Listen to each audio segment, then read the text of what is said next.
con voz propia.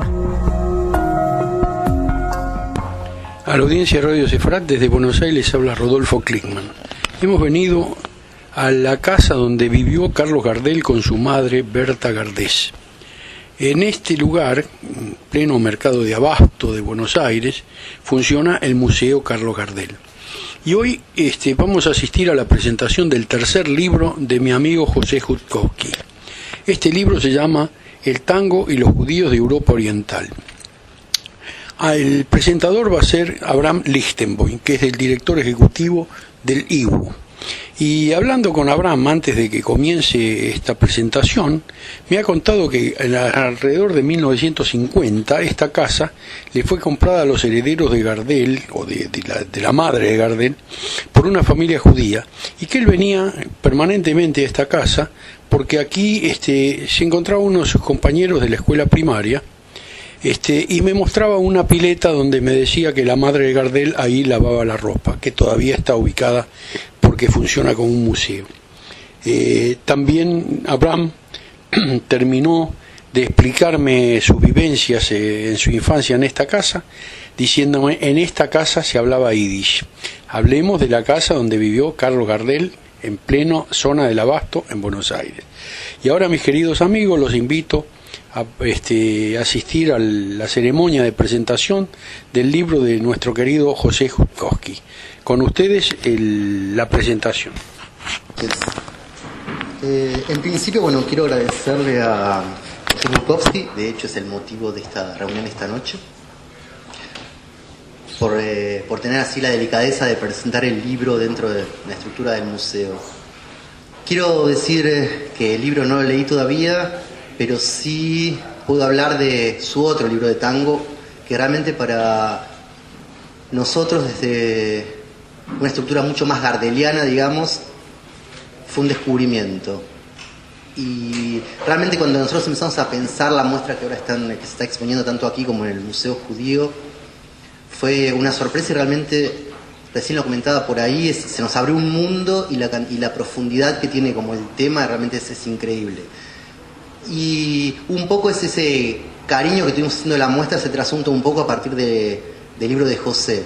Realmente es, al margen de claramente lo extenuante que debe haber sido la búsqueda de la cantidad de datos que tiene ese libro, se nota realmente el cariño con que está hecho, ¿no? Realmente uno siente así como en esa búsqueda hay una relación muy, muy, muy personal, al margen de una cosa como seria, académica y estructurada en esos términos, pero sí hay como un cariño en eso que se trasunta realmente. Y quiero agradecerte porque al hacer la muestra nosotros, un poco de ese espíritu quedó también, ¿no? Realmente fue interesante. Y sí también decir, que como comentaba, este mundo que se nos abrió a nosotros realmente fue una cuestión así mucho más práctica y mucho de tiempo, y aparte de escala, ¿no?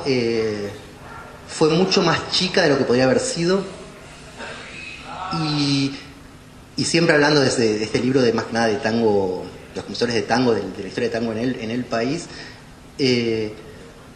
plantear eso, ¿no? Que realmente siempre está como de lado un poco entender, el tango como lo entendemos hoy, con esta delicadeza armónica y musical, realmente a partir de esta búsqueda nuestra, realmente hay que agradecer muchísimo la cantidad de músicos judíos que empezaron a darle como un tinte un poco más académico a la música de la ciudad, ¿no? Realmente es esos descubrimientos que si bien uno a priori los puede percibir, realmente fue para nosotros así como la constatación de esto. Y de hecho, un poco José en ese punto nos ayudó muchísimo, aún casi sin saberlo, de poder encontrar esos matices y esa profundidad que tiene el tango. Por mi parte nada más, es agradecerle la presencia, agradecerle a José, su libro anterior, y en principio en algún momento leer este nuevo libro. Y los dejo con ellos para que nos deleitemos un poco en esta cosa histórica que nos van a dar. Muchas gracias. Muchas gracias. Primero quiero agradecer al museo la invitación de presentar esta nueva obra del querido amigo José Jutkowski. Mi nombre es Abraham Lichtenboim, soy el director de la Fundación IWU, La Fundación Ivo, creada en Vilna en el año 1925 con el objeto de investigar la vida judía en Europa, fundamentalmente en Europa Oriental, y funciona desde el año 28 en la ciudad de Buenos Aires, y es lo que se conoce como la biblioteca que funcionaba en la AMIA hasta el día del atentado. Es un instituto judío de investigaciones que investiga la vida judía en los países a donde llegó la inmigración. Y va de suyo que el inmigrante que llega de Europa Oriental a fines del siglo XIX trae consigo un bagaje cultural que nuestra fundación comienza a atesorar, a investigar y a publicar. Y yo en alguna oportunidad escribí que no tengo la precisión académica de decir lo que voy a decir ahora, pero de cada 10 libros que uno piensa, se escribe uno. Y de cada 10 libros que se escriben, se publica uno. Y de cada 10 libros que se publican, se lee uno. Y de cada 10 libros que se leen, seguramente podemos rescatar uno. Y para la Fundación Ivo es un honor haber publicado o haber colaborado o haber prestado el nombre, porque toda la tarea es fruto del esfuerzo de José, el haber publicado, José, 3 libros.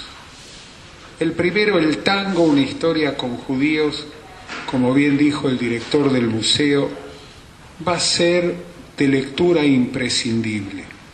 Su segundo libro, Buenos Aires, fervor y tango.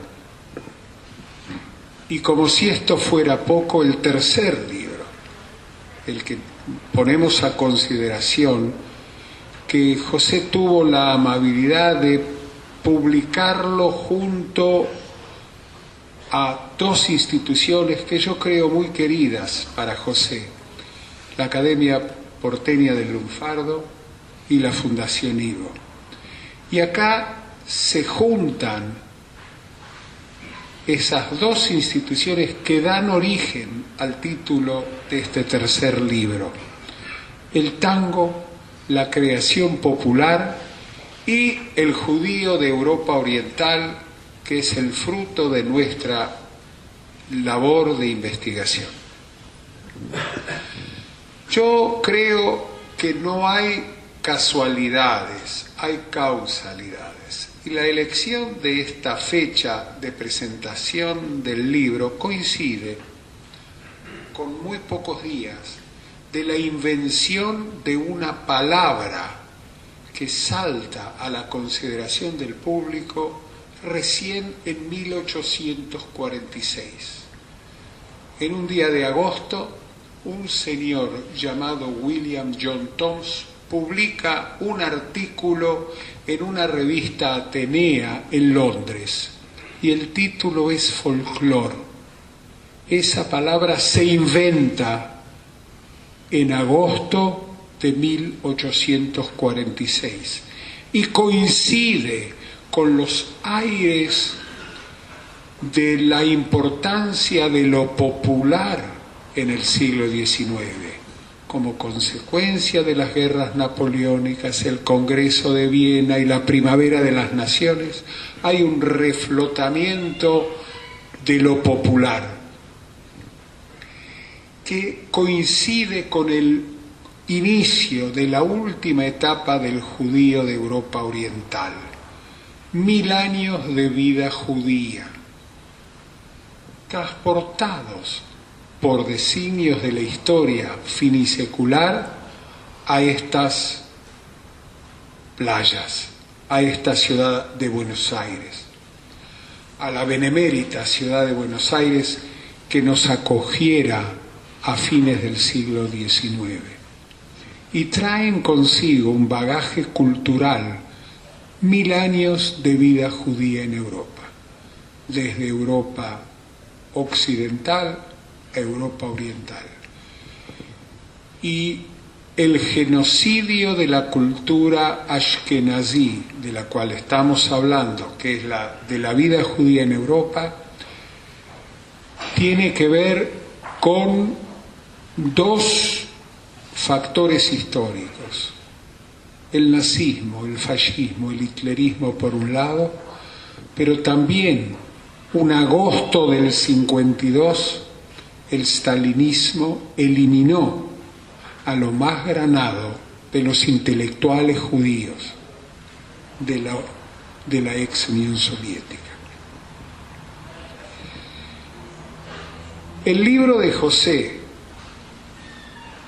engloba estas 2 experiencias maravillosas que son la creación popular, el tango, y agradezco la presencia de todos ustedes, pero también agradezco la presencia de una querida amiga Edita, agregada cultural de la Embajada de Polonia en la Argentina, porque Polonia, Varsovia, fue la cuna del tango judío o tango polaco entre las 2 guerras, donde Petersburski y su violinista Gold compusieran los tangos más famosos que cantaban en polaco y bailaron nuestros abuelos. Pero también es la Varsovia del famoso Café Adria de preguerra, que tuvo entre sus artistas a las orquestas de tango, donde el judío iba a bailar. Y donde ahora está de moda el transformismo y los travestis. El primer travesti judío que baila tango y español lo hace en la Varsovia de preguerra, Sylvin Rubinstein. Y esa inmigración que viene de un mundo que para nosotros tan lejano era un mundo de avanzada en lo que hace a la cultura y a la cultura popular. Y es eso que José refleja en este libro, ese fruto del multiculturalismo del cual nuestros antepasados abrevaron durante 1000 años de vida judía en Europa. Ese contacto con los gitanos, donde nosotros aprendimos de ellos y ellos aprendieron de nosotros en lo que hace a la composición musical. Hasta hoy en día el gitano musiquero interpreta el violín a la judía y el klezmer, el músico judío, interpreta el acordeón o el bandoneón o la garmoshka a la gitana. Y en esa conjunción de culturas llegan nuestros antepasados al Río de la Plata. Yo no voy a extender más porque no es a mí a quien vinieron a escuchar, sino a la sabiduría que un querido amigo, José Jutkowski, nos va a profesar. Lo importante es agradecer la presencia, agradecer a José y felicitarme a mí por ser su amigo. Así que yo los dejo en buenas manos.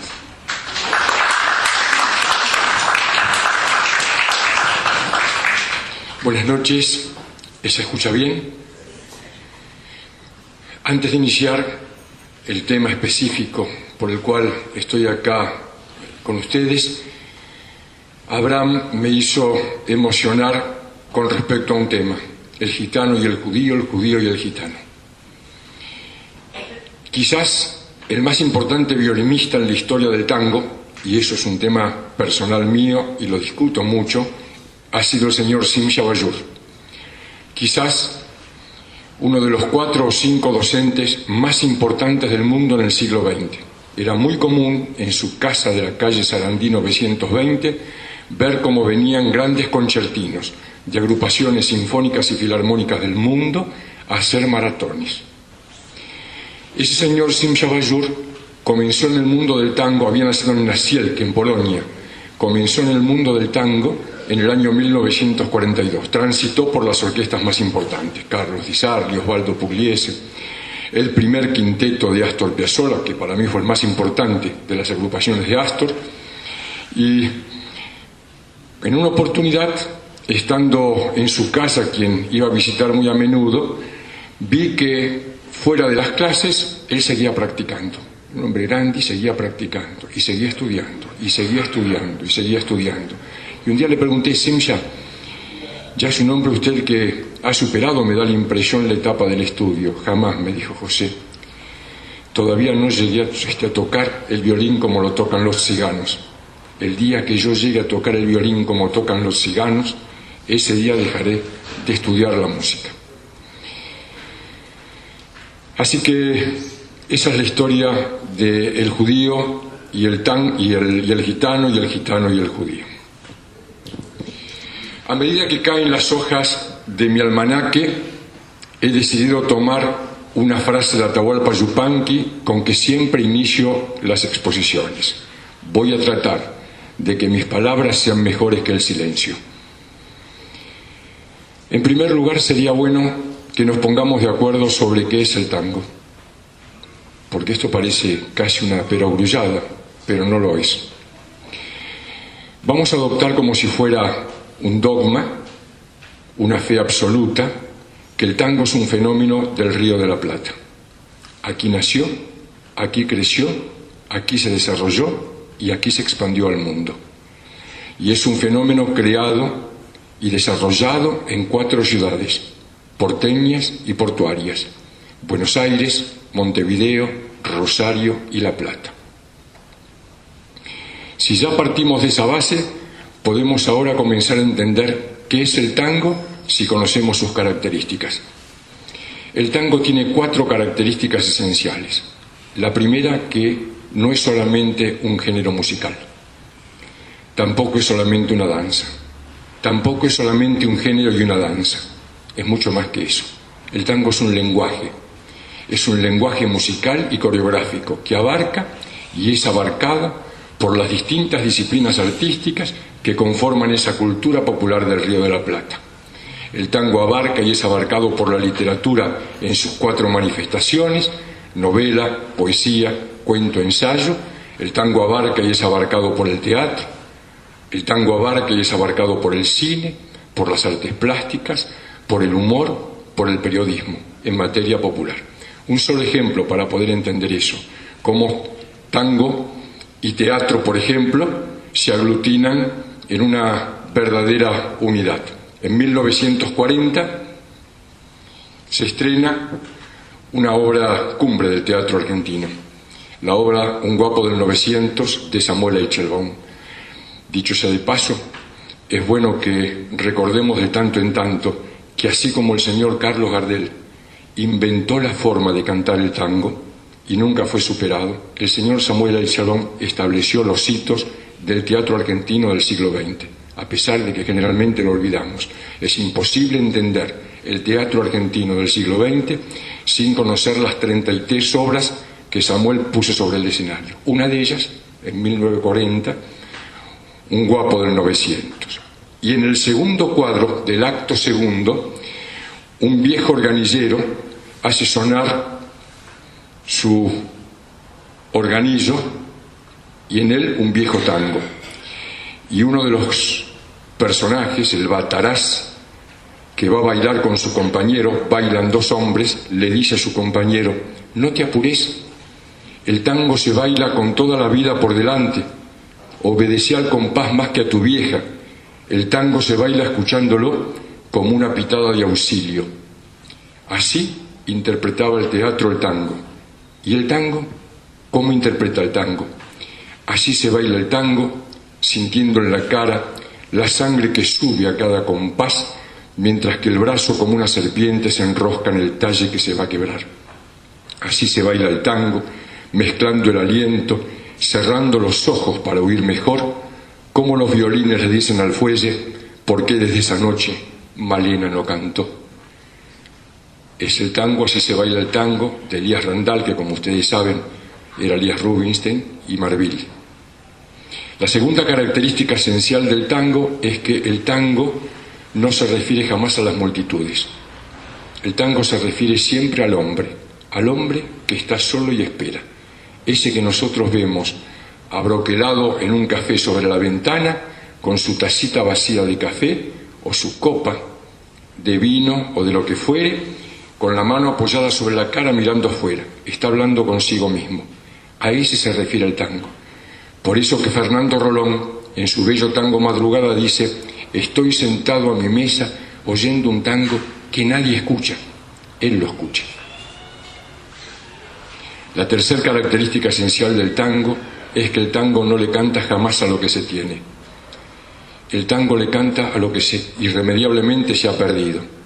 El tango le canta a la juventud perdida, al amor perdido, al barrio perdido, a los sueños marchitos. Por eso que el tango es triste, el tango es elegíaco, el tango es melancólico, el tango es nostálgico, igual que el judaísmo. El judaísmo, a pesar de que tiene como meta la justicia social para todos los pueblos del mundo, siempre se refiere al individuo, al aquí y ahora. Hineni, dice Abraham, cuando se dirige a Dios: aquí estoy, frente al llamado de él. Siempre es el individuo, aquí y ahora. En un cuento inolvidable de un señor absolutamente olvidado, José Rabinovich, que escribía originalmente en yiddish, y vivió acá y acá escribió, que se llama Hermanos. En ese cuento antológico, Hermanos, dos hermanos trabajan como vendedores de leche, con su carro, en los años 20, con su carro y con su caballo. Uno de los hermanos era un militante socialista, era un hombre que defendía como combatiente y como trabajador las ideas del socialismo. El otro era un muchacho apocado que solamente salía a vender y a colocar con su carro independiente de su hermano y su caballo la leche del día. Y llega el 1 de mayo. Y el apocado prepara su carro y prepara su caballo y va a salir a trabajar. Y el hermano lo increpa: hoy no se sale a trabajar. ¿Por qué no se sale a trabajar? Y hoy no se sale porque hoy es 1 de mayo, le dice. Y el 1 de mayo todos los trabajadores que somos explotados en el mundo debemos cerrar las puertas, bajar las persianas y no trabajar para recordar que somos los explotados del mundo. Hoy no se trabaja. Y el hermano le dice que sí, que va a trabajar. Se pelean y el que va a trabajar, el apocado, lo empuja y el hermano cae. Sentado en su carro, lagrimeando, va hablando consigo mismo y le va diciendo, como si se refiere al hermano: ¿por qué no me entendés? ¿Por qué tuve que golpearte? El 1 de mayo no es solamente una bandera roja ni un libro de tapa dura. El 1 de mayo es un litro de leche para la madre que llora frente a su hijo afiebrado. El tango es igual, se refiere al individuo, aquí y ahora. La cuarta característica esencial del tango es que el tango no ha creado nunca nada. Mucha gente se pone nervioso cuando lo decimos. Nunca creó nada, ni siquiera su propio instrumento. El tango es como un papel secante. El tango es una máquina de absorber. El tango es una máquina de absorber códigos provenientes de fuentes culturales absolutamente distintas. Si uno rasca en el tango, se va a encontrar con la chanson francesa, con la canzoneta napolitana, con la poesía rústica del Mediterráneo español, cuando Pascual Contursi dice: percanta que me amurastes en lo mejor de mi vida, donde no es el lamento del cornudo, sino el dolor por el amor perdido, tal cual la poesía rústica del Mediterráneo. El tango es incluso el dodecafonismo de Schoenberg en Eduardo Rovira. El tango es el violín clásico de Simcha Bayur. El tango es el violín klezmer de Raúl Kaplún. El tango es una máquina de absorber, es un papel secante. La genialidad de los creadores del tango, de ese gran fenómeno cultural, la gran genialidad fue aglutinar, mezclar y sacar ese producto nuevo que se llama tango. Conocidas las 4 características esenciales del tango, y ya sabiendo de qué se trata, les voy a hablar sobre mi trabajo. Brevemente, hablar del libro que estamos presentando, El tango y los judíos de Europa Oriental, me parece que mucho sentido no tiene. Un poco ya hizo la introducción Abraham Lichtenborn y además está en el libro a disposición de todos ustedes. Pero sí quiero aclararles un punto. Cuando yo escribí los 2 primeros libros, El tango, una historia con judíos, y Buenos Aires, Fervor y tango, una historia con judíos, estaba fundamentalmente motivado por un hecho que me llamaba profundamente la atención.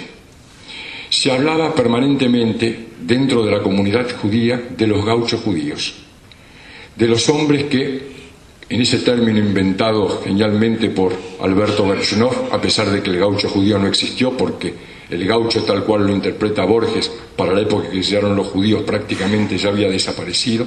El judío era un chacarero, no era un hombre nómade, no era un hombre de jinetear a caballo por campos sin alambrar, pero la genialidad de Gershunov, al reunir sus notas que fueron publicadas en el Diario de la Nación en un libro allá en 1910 para festejar el centenario, Los gauchos judíos, fue establecer que los judíos también pertenecían a la épica nacional.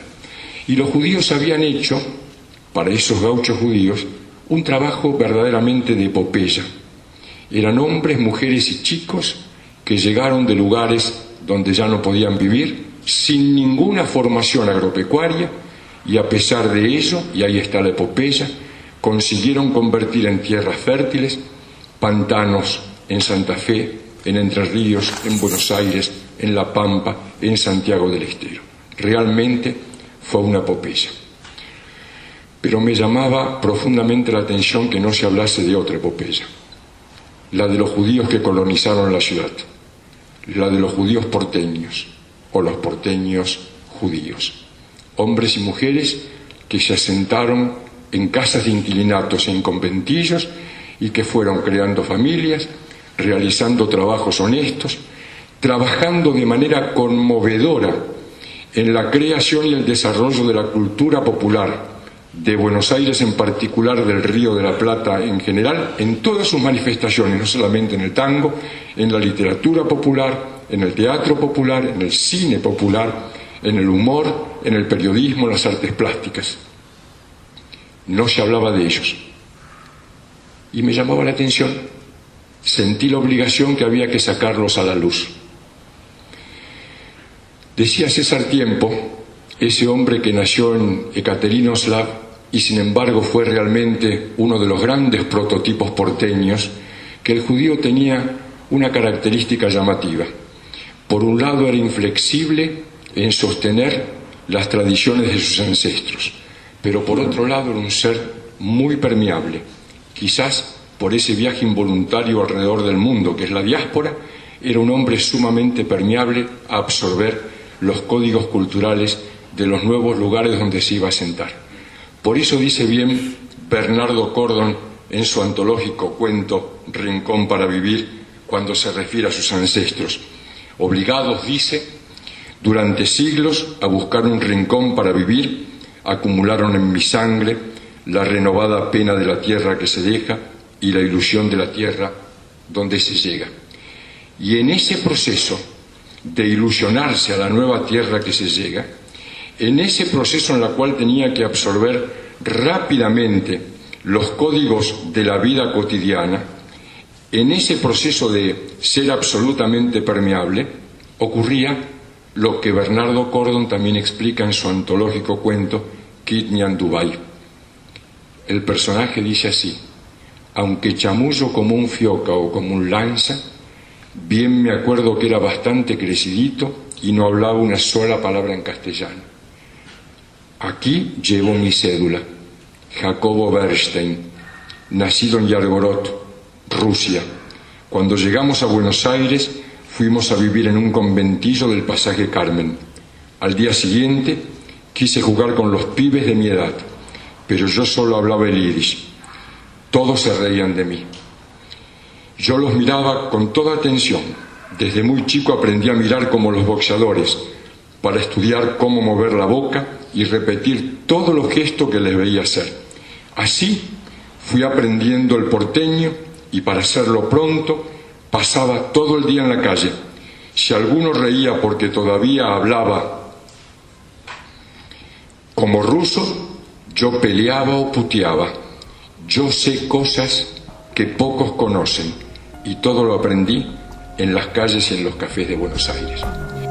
Ese judío, permeable a esos nuevos códigos culturales que aprendió viviendo en la calle como un fioca o como un lanza, como dice acá, es el judío que yo quise colocar en mis 2 primeros libros. Ese judío que conmovedoramente participó en la creación y en la generación de la gran cultura popular del Río de la Plata. Había que sacar de la oscuridad definitivamente a nombres como Luis Simón Saslavsky, el creador del moderno cine argentino. El moderno cine argentino nació en 1937 con la película La fuga del señor Luis Simón Saslavsky, película donde se estrenó el tango Nieblas del Riachuelo. Había que sacar a la luz al señor Samuel Eichelbaum con sus 33 obras. Había que sacar a la luz a Berta Singerman, a Paloma Efron, Blackie. Había que sacar a hombres del tango insustituibles, Ismael Spitalny, Miguel Nijenson, Alberto Soifer, los hermanos Rubinstein, Jaime Gossís, el pianista preferido de Astor Piazzolla. Había que sacar a la luz a escultores como Martín Blasco. Se habla mucho de la revolucionaria creación del grupo Madí a mediados de los años 40 entre nosotros, quizás la única escuela de escultura argentina reconocida en el mundo, y él fue uno de los cofundadores. No se habla de Martín Blasco. Todo eso hizo que la obligación que yo sentía por sacar a la luz a todos esos personajes, como la revista El Mosquito, quizás la más importante revista de humor gráfico que hubo hasta la fecha en nuestro país y que ocurrió durante el siglo XIX entre 1863 y 1893, todo eso había que sacarlo a la luz. Y nacieron los 2 primeros libros. Nacieron El tango, una historia con judíos, y Buenos Aires, Fervor y tango, una historia con judíos.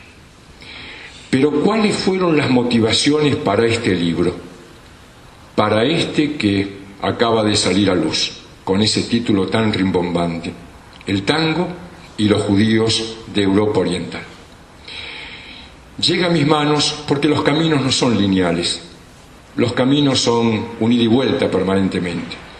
Pero llega a mis manos un artículo de un historiador polaco, Jerzy Plaskiewicz, que se llama El tango en Polonia, 1913-1939. Así se llama. Y allí Jerzy Plaskiewicz sostiene que el tango llegó a Polonia a través de los discos, desde Occidente, dice él, a través de los discos, los rumores de los diarios y los rumores de los teatros. Y por otro lado sostiene, en un parrafito chiquito, que la mayoría de los compositores, autores e intérpretes del tango en Polonia, en ese periodo 1913-1939, eran de origen judío. De estas 2 cosas, una la comparto plenamente, la segunda. La primera no. El tango no llegó a Polonia como no llegó a Europa Oriental, según mi conjetura. Y ruego me disculpen porque no es nada más que una conjetura. Hay 3 conjeturas de cómo llegó el tango nuestro del Río de la Plata a Europa. Una, la del señor Oscar del Priore, un hombre brillante, un hombre notable en la investigación de este fenómeno que es el tango. Y él sostiene que el tango llega a Europa, primero a París, a través de Alfredo Gobi y de su mujer Flora Rodríguez, la primera mujer que cantó La Morocha, que eran los padres de Alfredo Gobi, que en 1907 son contratados en aquel momento existía la discográfica Gatti Chávez, la misma Gatti Chávez de acá, tenía una discográfica allá. Es contratado y ellos van a grabar y llevan el tango a Europa. Y tiene sentido, pero no deja de ser una conjetura. De ahí a imponer un género musical de esta envergadura, hay un paso grande. La segunda versión es la de don José Govero, el presidente de la Academia Porteña del Lunfardo, quien sostiene que quizás el tango llegó en los años 10 para cuando nuestros chicos bien, los famosos patoteros de la alta sociedad porteña, iban a malgastar los dineros que ganaban los padres que salían de la actividad agropecuaria y a conquistar señoras y señoritas francesas, llevaron el baile y llevaron el tango. Y tiene sentido, es una buena conjetura. La tercera es la que yo me atreví a escribir, que no deja de ser una conjetura. En 1882, el diario El Nacional, que había creado don Domingo Faustino Sarmiento originalmente, saca una nota donde dice que los hombres de Avería del Río de la Plata se aglutinaban en el puerto de Marsella y allí juntaban a todas las señoritas que traían acá para trabajar en los prostíbulos de Buenos Aires, Rosario, Montevideo y La Plata originalmente, después Bahía Blanca y después se fueron extendiendo. Y eran hombres de Avería, por lo tanto eran hombres, ya eran los orígenes del tango, que sin duda, como el tango tenía esos lugares donde circulaba, conocían perfectamente el tango. Pero dentro de esos hombres de Avería había judíos.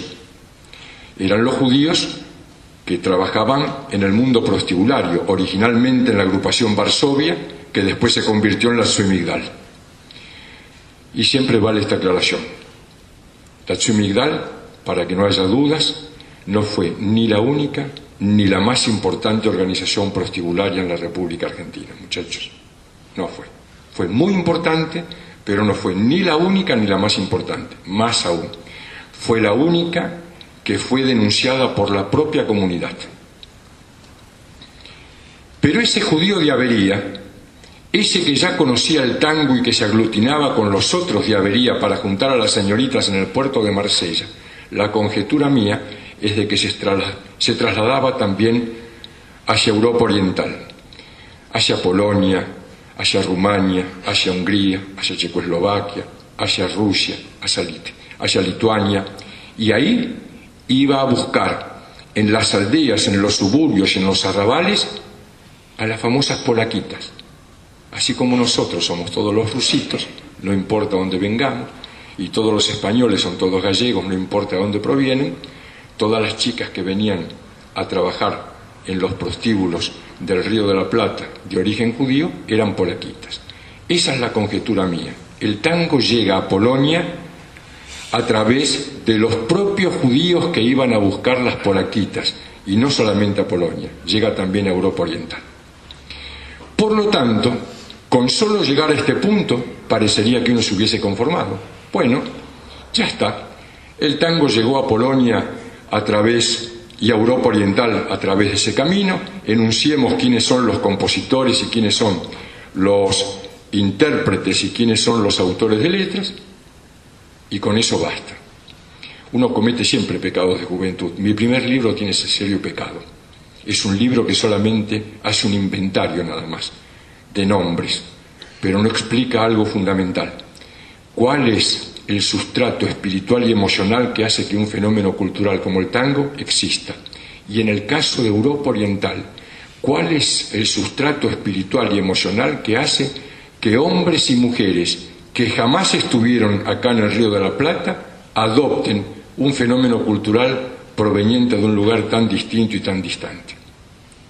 Había que llegar a entender ese fenómeno.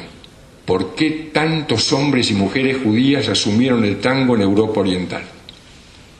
Porque decir que llegaron a través, que el tango llegó a través de los hombres de Avería judíos que se dedicaban a la actividad prostibularia, no deja de ser una explicación superficial.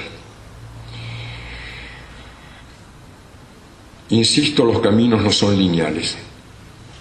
Y otra vez Atahualpa Yupanqui vino en mi ayuda. Alguna vez le preguntaron a don Atahualpa: maestro, en la música, ¿qué es lo más importante? ¿La forma o el contenido? Ambas, respondió. Simplemente que el contenido es universal. El contenido siempre se refiere al amor, a los celos, a la esperanza, a la soledad, al abandono, al día, a la noche, a Dios. Pero la forma, decía él, la forma tiene que ser nacional, la forma tiene que ser lugareña, tiene que respetar los sonidos de la tierra. Si así no fuere, decía Atahualpa Yupanqui, es como perder la soberanía dentro de uno mismo. Pero el judío no tenía soberanía. El judío no tenía soberanía en Europa Oriental. Simplemente que el judío tenía algo impresionante que arrastraba durante siglos. Tenía la formación ya proveniente de los 150 poemas o cánticos de los Salmos de David, donde se hablaba exactamente de esos temas, del abandono, de la sociedad, de la soledad, del amor, de los celos, del día, de la noche, de Dios. Por lo tanto, estaba preparado como para recibir cualquier manifestación cultural, el tango específicamente, simplemente que pudiera cumplir los requisitos que representase su soledad y su desamparo. Y el tango vino en su ayuda. ¿Con eso bastaba? No.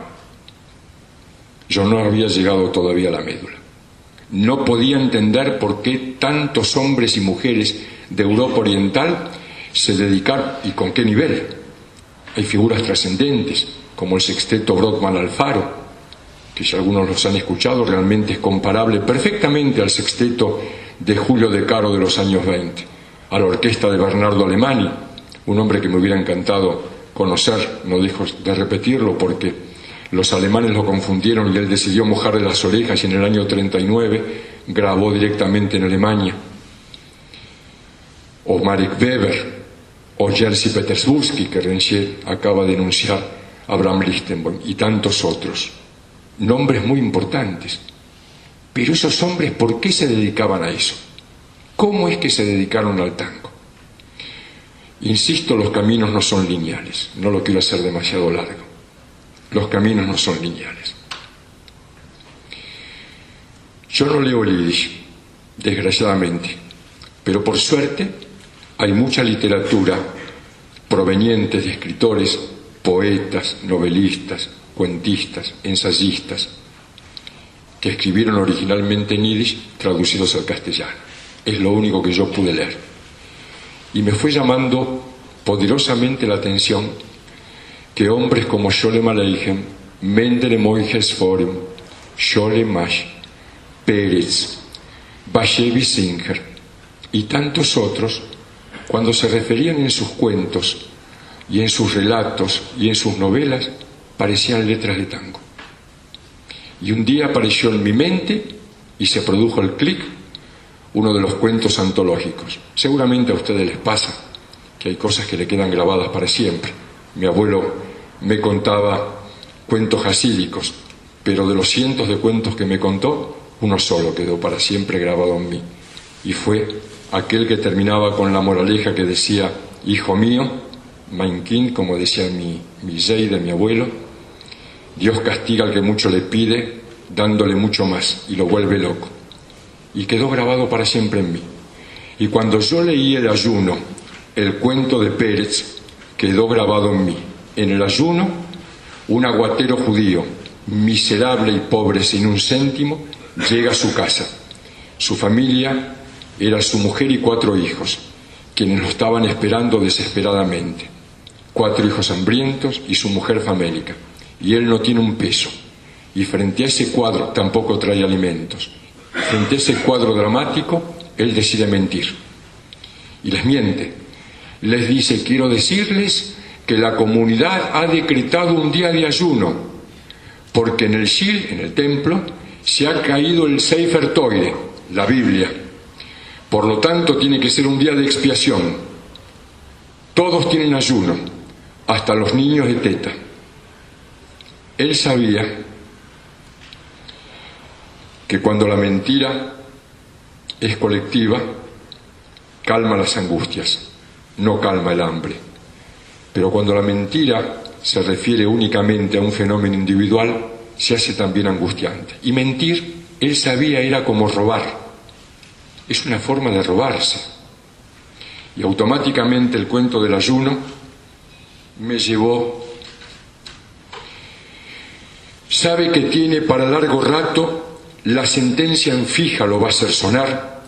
Quisiera que alguno pudiera escucharlo en esa elocuencia que las penas dan y ver si es humano querer condenarlo por haber robado un cacho de pan.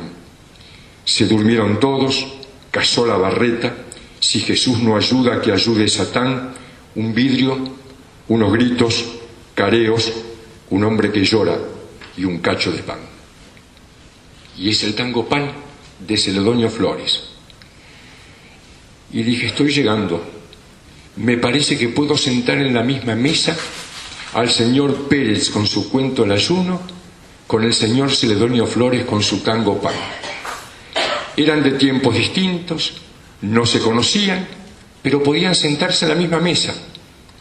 Podían ser compañeros de ruta, podían ser perfectamente cofrades, como también fueron compañeros de ruta y jamás se conocieron nuestro Antonio Berni con Mar Chagall. Hoy pueden ustedes ir a, más que disfrutar, angustiarse frente a tamaña belleza de obras en Bellas Artes como Los Desocupados o como Juanito Laguna o como Ramona Montiel, donde nuestro gran Antonio Berni nos enseña que detrás de cosas aparentemente feas reina la poesía. Y Mar Chagall hacía exactamente lo mismo. Sobre las aldeas miserables y pobres, sus famosas figuras volanderas. Figuras volanderas donde él veía un mundo mejor, un mundo justo, un mundo donde cabía todo el mundo.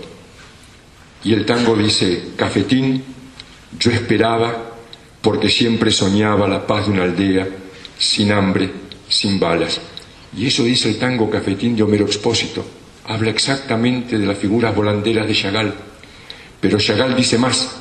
Chagall desde esas figuras volanderas le grita al mundo que esas familias perseguidas, esas familias violadas, esas familias que no tienen un hogar, que están abajo en esas aldeas miserables, van a vencer la ley de la gravedad histórica. Y van a vencer. Y el tango también llegó en su ayuda. Yo soy bien de abajo y anduve a los tumbos, cuerpeando la mala y al fin le gané. Me pesó en el lomo conservar el rumbo, me costó 1000 golpes, pero no aflojé. Peleé por la luz que quisieron robarme y si perdí cosas, salvé lo mejor. Hoy tengo el orgullo de no doblegarme, de saber que nadie me vende un buzón. Y este es el tango de Héctor Negro, bien de abajo. Ya podíamos sentar en la misma mesa sin ningún problema a Mendele Moijes-Forim con sus bellos relatos, a Sholem Aleichem con sus bellos relatos, a Pérez, a Bashevi Singer, a Sholem Ash. Podíamos sentarlo junto con Nicolás Olivari, con Dante Alighieri, con Homero Expósito, con Homero Mansi, con Cátulo Castillo. Podíamos sentar en la misma mesa a dos hombres que a su manera escribieron la Divina Comedia del siglo XX, al señor Kafka y al señor Discépolo. Y el señor Kafka, en el proceso, en el castillo, en la penitenciaría, en la metamorfosis, nos enseña que la salida existe, simplemente el hombre no puede encontrarla. Y en esa lucha tremenda por encontrarla, muere. Es su Divina Comedia. Y Discépolo, en 4 tangos, nos enseña así. En Gira Gira, un párrafo dice: buscando un pecho fraterno para morir abrazado, busca el amor entre los hombres. Y en esa búsqueda loca de ese pecho fraterno para morir abrazado, su mujer se burla en el tango que va Chaché y le dice: pareces un disfrazado sin carnaval. No hay nada más ridículo que un disfrazado sin carnaval. Desesperado, Discépolo le habla a Dios en el tango Tormenta: enséñame una flor que haya nacido del esfuerzo de seguirte, Dios, para no odiar al mundo que se me burla porque no aprendo a robar. Y cuando ve que no hay salida, porque ni siquiera Jesús ayuda, que venga Satán. Al igual que Kafka, la salida existe pero no la encuentra. Crea Cambalache: el mundo fue y será una porquería. Ambos escribieron la gran Divina Comedia sin conocerse del siglo XX. Esos hombres de allá y estos hombres de acá se juntaban en una misma mesa. Los unía algo en común. Palpaban la vida sin guantes. En las calles, en las plazas, en las estaciones abandonadas de ferrocarril, en los prostíbulos, en los conventillos, en familias que viven en los umbrales como hoy lo vemos en la calle. Esos hombres pudieron palpar todas esas cosas, los de allá y los de acá. Los de allá, con sus cuentos, con sus novelas, que eran el sustrato realmente para que los hombres y mujeres de origen judío, sin que lo sepan, hubieran decidido asumir el tango en Europa Oriental. Los de acá, porque descubrieron que el tango es un fenómeno que expresa ese sustrato espiritual y emocional que es el desamparo absoluto. Ambos hablaban exactamente el mismo tema. Por eso, para finalizar,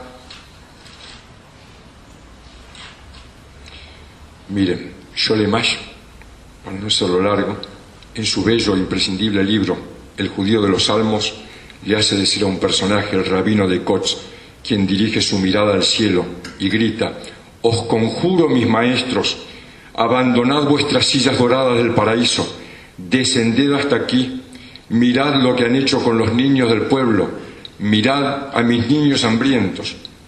¿Y el tango qué dice? Con sus ropitas viejas, curtido por el sol, la vida lo ha tratado con todo su rigor. Siempre en la misma esquina, voceando su pregón: «Señor, aquí se lustra mejor que en el salón. Conozco de su historia y sé de su valor, que cierto día el padre no regresó al hogar, y que él, sin decir nada, se hizo aquel cajón, y que en su casa nunca les ha faltado el pan. Señor, aquí se lustra, Señor, se lustra, Señor». Y así todos los días, aunque le queme el sol y el frío del invierno nos hiela el corazón. Y así como esta historia que acabo de contar, así se amase el alma humilde de Arrabal, dice el tango.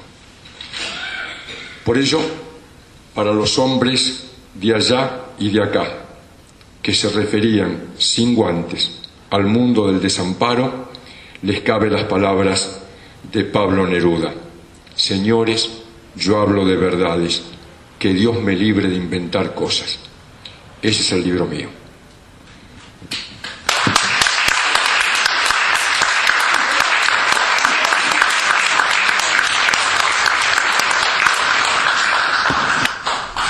Querida audiencia, espero que hayan disfrutado tanto como yo. Bueno, nos quedan unos minutos y si ustedes quieren preguntarle a José, abrimos este diálogo. Y si no, vamos a comprar el libro y lo leemos. Y después nos preguntan. Les quiero decir que el libro es un dato importante. Sí. Todo lo que se recaude del libro, toda la venta. Sí. José decidió que el producido de la venta del libro pasa totalmente a dos instituciones: a la Academia Porteña del Lunfardo y a la Fundación IVA. Así que adquiriendo el libro ustedes colaboran con las dos instituciones que no reciben otro apoyo que el de aquellas personas que están interesadas en estas instituciones. Y bueno, así que creo que está en 40 pesos. Bueno, preguntas. Señor. Un querido amigo que conocí hoy, lo conocí a través de la radio difundiendo música polaca. Por favor. El título no es una pregunta, sino una constatación, se puede decir, de lo que el señor Bukowski, el fenómeno de la concentración de elementos que hoy en día se presenta un espectáculo llamado Intimidades, que relata la vida de una polaca, justamente, una polacita, Ella es uno de los tangos que se cantan, y también recordando su tierra canta un tango en polaco, Ya Nunca, también de Petersburski.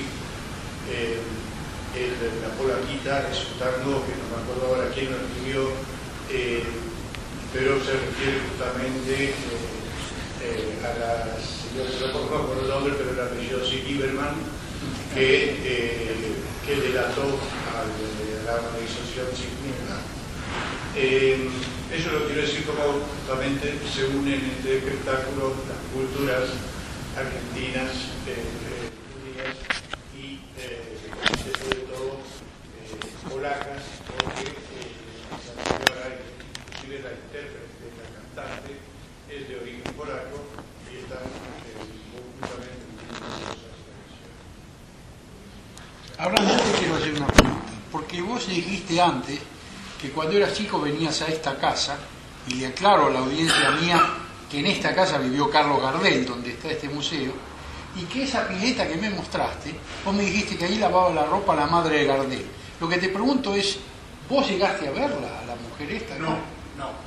Yo acá jugué con un querido amigo, dueño de...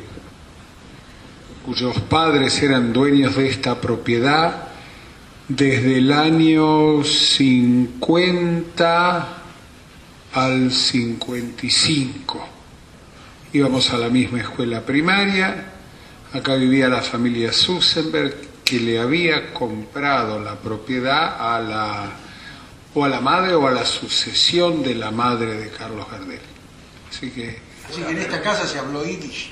En esta casa se habló yiddish. Una pregunta, en la época, si es real o es verdad o mentira, en la época del peronismo, Raúl Kaplun fue censurado y no pudo actuar más por radio, ¿es verdad eso?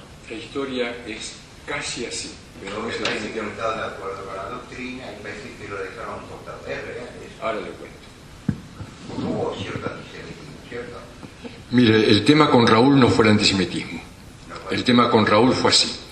Raúl, que era un hombre de muy bajo perfil, fue el hombre que creó, insisto, sin saberlo, lo que se llama la escuela virtuosística del violín en el tango, que después siguió Enrique Mario Franchini. Fue en primer violín de Miguel Caló y después de Lucio de Mare. Cuando Lucio de Mare decide volver a unirse para ir a actuar en Cuba con el trío Irusta Fugazot, ¿sí? Lo vuelven a recrear, deja su orquesta y la mayoría de los músicos de la orquesta de Lucio de Mare le exigen, lo arrinconan a Raúl para que Raúl asuma la dirección. Al principio la orquesta era Kaplun Quintana. Quintana era el último cantor de Lucio de Mare. Al poco tiempo quedó la orquesta de Raúl Kaplun. Desgraciadamente grabó muy poco, 8 temas nada más. Es una orquesta excepcional, pero en el año 52 le ocurre a Raúl un hecho bastante desgraciado. Era un hombre de bajo perfil, muy humilde pero muy valiente. Había muerto la señora Eva Perón. Se ponía como condición que para actuar, exactamente, y él no aceptó ponerse el luto. No solamente no aceptó, sino que nunca más volvió a la música. Esa es la historia de Raúl. Ahora la otra pregunta es sobre los hermanos Russo, sobre Luis, sobre los otros hermanos. Sí. Creo que Luis llegó a hacer una academia. Él fue el director, él fue el creador y el director, pero los 4 hermanos trabajan, que era PADI, Primera Academia Argentina de Intérpretes. De ahí surgieron figuras, bueno, figuras desconocidas como Hugo del Carril, Roberto Rufino, las hermanitas Legrand salieron de ahí, exactamente. Así que para los que quieran saber cuál es la edad de la señora Mirta Legrand, en el año 1935 ella tenía 8 años y estaba con su hermanita melliza en PADI, Primera Academia Argentina de Intérpretes. Estaba en Callao 420. Ahí estaba la academia.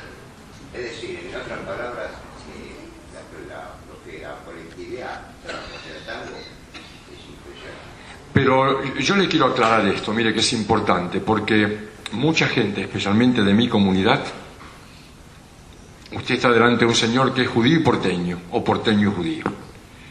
Y a veces confunden, y es bueno aclararlo. El tango no es judío, ni remotamente. Lo que sí, tampoco se puede explicar sin el judío. El tango no es tano, pero no se puede explicar sin el tano. El tango no es afroporteño, pero no se puede explicar sin el afroporteño. Lo mismo con el francés, lo mismo con el gallego. Por eso decíamos antes que el tango es un papel secante, es una máquina de absorber.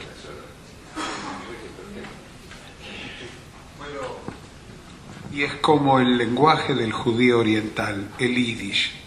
Ese multiculturalismo de la lengua yiddish es el origen de la composición que José acaba de hablar del tango. Yo voy a ir dos o tres veces por semana. En el abrazo se figuran montones de cosas. Y como usted explicó antes, una pasión, algo tan extraño que le ocurre a uno, ¿no? Bailándolo, escuchando las orquestas de uno y otro que son distintas, o la compañía que le toca bailar. Mire, seguramente usted, si es bailarín, va a entender lo que yo le digo. El bailarín de tango nunca se va a levantar una mina, va a bailar. Es una danza muy especial. Perdón. Hablando de multiculturalismo, me gustaría que reflexionara sobre el origen de la palabra tango para verificar un poco el origen negro. Es decir, la negrura del tango posiblemente está asociada con su nombre. ¿Es así? No solamente la negrura a través de la palabra, que es una palabra, a mí no me cabe ninguna duda que es de origen africano. Quizás lo que más se acerca es el concepto de una palabra onomatopéyica, tango, tambó. ¿Vio? Pero lo que hicimos nosotros, los argentinos, no hablo esta vez del Río de la Plata, hablo de los argentinos, con el mundo afroporteño, la palabra negro no me gusta. Es una cosa, es un holocausto, realmente. Es como si el afroporteño, es peor que el judío, es como si al afroporteño hubiera sido un señor transparente que nunca existió. Mire, tangos bellísimos que el señor debe bailar, como el tamango del señor Carlos Posadas. ¿Quién habla que el señor Carlos Posadas era un señor afroporteño? Exactamente. Era un hombre de una cultura enorme, desde lo musical. Y el mundo negro es un mundo importante en la historia del tango. Quizás después de Aníbal Troilo nosotros no hemos tenido un melodista como el señor Joaquín Mauricio Mora, el compositor de Divina. ¿Milonga tiene algo que ver con tango? No, milonga es una palabra que significa originalmente quilombo. Que es un baile de negro. Sí. Muy bien. Bueno, si no hay más, muchas gracias. Un gusto.